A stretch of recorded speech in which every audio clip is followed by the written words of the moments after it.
बिस्मिल्लाहिर्रहमानिर्रहीम। अस्सलाम वालेकुम नाजरीन, उर्दू खबरनामा लेकर मैं अरशद भट्ट आपके सामने हाजिर हूँ। नज़र डालते हैं आज की अहम खबरों पर। पीडीपी सदर महबूबा मुफ्ती ने आज श्रीनगर में एक अहम प्रेस कॉन्फ्रेंस से खिताब किया। आइए सुनते हैं। हॉर्टिकल्चर इंडस्ट्री है, मेवा इंडस्ट्री है, ये सब सरकारें जानती है।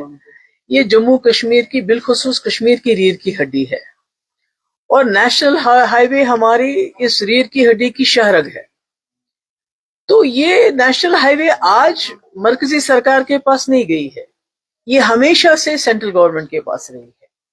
मगर जितनी भी सरकारें थी उनको ये एहसास था कि फ्रूट इंडस्ट्री ने जम्मू कश्मीर को बहुत मुश्किल हालात में जिंदा रखा है। ये लाखों लोगों को रोजगार देती है, ये लाखों जो करोड़ों रुपए की इसकी आमदनी होती है, जिससे यहाँ घर चलते हैं, हमारा स्टेट चलता है। तो उनका ये होता था कि कोशिश होती थी कि ये नेशनल हाईवे जल्द से जल्द इसको ठीक किया जाए। तो आज भी उमर साहब ने गडकरी जी को फोन किया, मगर ये फोन वो आज से 15 दिन पहले भी कर सकते थे। हम ये तो सबको पता है कि नेशनल हाईवे जम्मू कश्मीर के पास नहीं है। ये हमेशा से फारूक साहब का टाइम हो, मुफ्ती साहब का टाइम हो, मेरा टाइम हो, हमेशा ये मरकजी सरकार के पास रहती है। इवन उमर साहब के टाइम में भी। तो ये कहना कि ये मेरे पास नहीं है, तो वो तो आप अपनी जिम्मेवारी से तो आप फारिग नहीं कर सकते अपने आप को, क्योंकि इस वक्त इन लोगों ने पूरा साल भर ही अपना खून पसीना बहाते हैं, उसके बाद बैंकों से लोन लेते हैं, कर्जा लेते हैं, और आज करोड़ों रुपए का, अरबों रुपए का फ्रूट हमारा जाया हो गया है। और अभी भी सड़क पे, मतलब कितनी देर ये सड़क ठीक रहेगी हमें पता नहीं है। इसमें जब तक यहाँ की सरकार मरकजी सरकार से मिलके एक्सक्लूसिव कॉरिडोर, यानी अगर शाम को अगर 6 बजे तक गाड़ियां अपना माल शाल भर के काजीगुंड पहुंच जाएं और 8 बजे से लेके रात के 2 बजे तक एक्सक्लूसिव फ्रूट ट्रक्स को यहां से जाने दिया जाए, तभी ये इंडस्ट्री बच सकती है। बाकी ट्रेन में 2 डब्बे आपने लगा दिया तो उससे क्या कमाल हो जाएगा। अनलेस एंड अनटिल आप पूरी ट्रेन जिसमें बहुत ज्यादा माल जाता हो और फिर वो भी वहां मंडी तक पहुंचाना उनके लिए बहुत मुश्किल होता है। मेरा ये है कि ये बड़ा सीरियस मामला है, इसमें यहाँ की सरकार को इसमें सीरियसली लेना चाहिए था और गडकरी साहब के साथ मसला उठाते हुए ये बात बहुत पहले हमें रफा दफा की होनी चाहिए थी। मैंने 2 सितंबर को इस पे बयान दिया था, क्योंकि तभी मुझे पता लग रहा था कि ये जो अगर अभी इसमें कार्रवाई नहीं करेगी सरकार, तो आने वाले वक्त में हमारे लोगों को, हमारे किसानों को बहुत दिक्कतें होंगी, क्योंकि टूरिज्म तो ऑलरेडी ठप हो चुका है, आप देख रहे हैं। उसके बाद जो कसर बाकी थी वो कुछ लोगों ने, कुछ क्रिमिनल्स ने यहाँ जो मीट का, वो जो रॉटन मीट बेच के, असली लोग जो बेचारे असली मीट बेचते थे, जो होटल वाले काम करते थे, सब लोग तो एक जैसा खराब मीट नहीं बेचते थे, मगर यहाँ का कारोबार ही ठप हो गया। टूरिज्म ठप, होटल वालों का कारोबार ठप, रेस्टोरेंट ठप। अब हमारी एक फ्रूट इंडस्ट्री रह गई है, तो इसको भी खुदा ना खास्ता इस तरह इतना नुकसान हो रहा है। तो मैं समझती हूँ कि ये इसमें यही है कि एक एक्सक्लूसिव कमिटेड कॉरिडोर रात के 8 बजे से सुबह के 2 बजे तक खाली जहां की हमारे ट्रक्स को जाने दिया जाना चाहिए, उसमें किसी और गाड़ी को अलाउ नहीं करना चाहिए। और जो रास्ते में जो पैच खराब है उसको बिल्कुल फ्लैट करना पड़ेगा, क्योंकि पहाड़ आता रहेगा। जब तक आप फ्लैट नहीं करोगे उसमें, तो तब तक मुझे लगता है कि ये मसला हल होने वाला नहीं है। अभी आपने एक ट्वीट भी किया जिसमें सज्जाद नरका की, उनकी वाइफ और दीगर बिजनेस की आपने बात की कि वो जेल में है और अनमैरिड शायद उनकी कंडीशन ठीक है।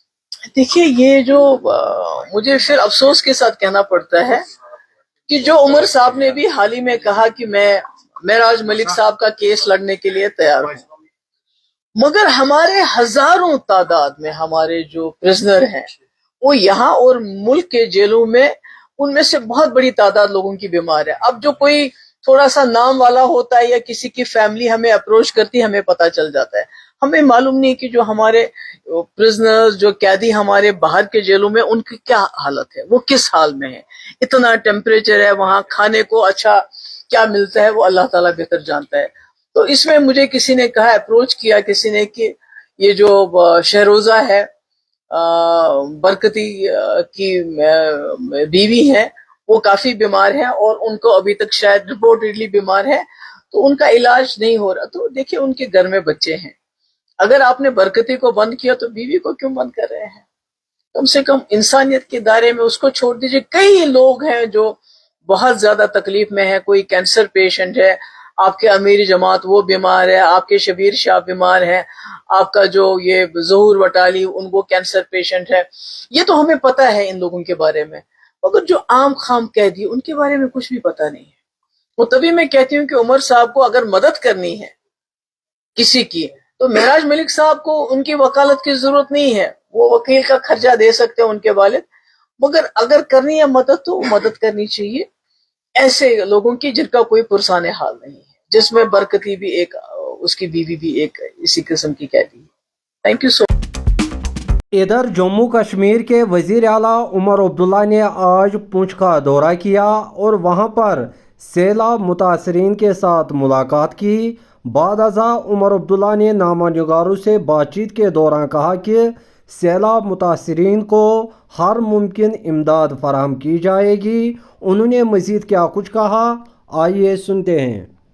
ہمارا فرض بنتا ہے کہ اس مشکل دور میں جتنا ہم لوگوں کی مدد کر سکیں ہم کریں.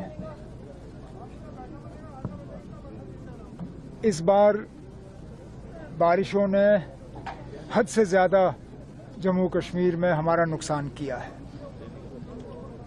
کہیں سیلاب کی وجہ سے اور کہیں اس طرح پسیوں کی وجہ سے.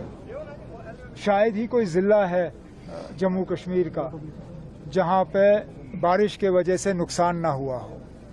اب اس کے لیے جتنا ہمارے پاس مالی طاقت ہے اس کا ہم استعمال کریں گے لوگوں تک راحت پہنچانے کے لیے, لیکن اس کے ساتھ ساتھ مرکزی حکومت کے ساتھ بھی ہمارا رابطہ جو ہے قائم ہے.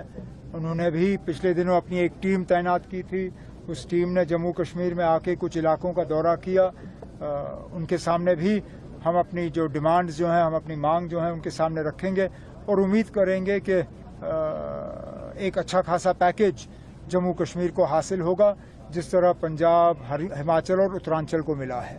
پیرس جا رہے ہیں بی جے پی کی طرف سے ٹارگٹ کیا جا رہا ہے, کیا کہیں گے؟ پیرس جا رہے ہیں 23 کو. میں یار یہاں مینڈر میں کھڑا ہوں. اب جو لینڈ کا انہوں نے ذکر کیا ہے کہ ان کو پرووائڈ کیا کیونکہ یہ جگہ آج بھی کھسک رہی ہے, کیا کہیں گے؟ نہیں, جو زمین کھسک گئی ہے یا کھسک رہی ہے وہاں تو آپ لوگوں کو بسا نہیں سکتے ہو. میں نے دونوں جگہ کہا ہوا ہے کہ ہمیں ان لوگوں کو نئے سرے سے بسانا ہوگا, نئے سرے سے آباد کرنا ہوگا. اب گورنمنٹ کا پہلے سے ہی ایک سکیم ہے, جن لوگوں کے پاس زمین ہے نہیں انہیں مکان بنانے کے لیے 5 مرلے کی زمین کا جو ہے ایک حصہ سرکاری زمین میں سے دیا جاتا ہے. اسی پیٹرن پہ اب ایڈمنسٹریشن سے کہا ہوا ہے کہ وہ ایک پروپوزل تیار کریں, پروپوزل کیبنٹ کے سامنے لائیں, کیبنٹ اس پہ غور کر کے اس پہ منظوری دے گی. ادھر ہندوارہ کے لنگیٹ علاقے میں آج ایک فوجی گاڑی اور ٹرک کے درمیان زوردار ٹکر ہوئی, جس کے نتیجے میں 2 فوجی اہلکار شدید طور پر زخمی ہوئے اور انہیں علاج معالجہ کی خاطر نزدیکی اسپتال منتقل کیا گیا. وسطی ضلع گاندربل میں پاور کنال سے نوجوان کی لاش برآمد کی گئی ہے. نوجوان کی شناخت اویس احمد ساکن ارپش گاندربل کے بطور کی گئی. مذکورہ نوجوان کیسے اور کن حالات میں پاور کنال میں جا گرا, اس کی بڑے پیمانے پر تحقیقات شروع کی گئی ہیں. علاوہ ازیں وادی کشمیر میں آج دن بھر موسم خشک اور گرم رہا. محکمہ موسمیات کی ایک اطلاع کے مطابق آنے والے 24 گھنٹوں کے دوران جموں کشمیر میں بارشوں کا امکان ہے, جس دوران پہاڑی علاقوں میں بادل پھٹنے کے واقعات بھی رونما ہو سکتے ہیں. لہٰذا لوگوں کو اس دوران محتاط رہنے کی ضرورت ہے. ابھی تک بس اتنا ہی. اگر زندگی رہی تو آپ سے پھر ملاقات ہوگی. تب تک کے لیے اللہ نگہبان.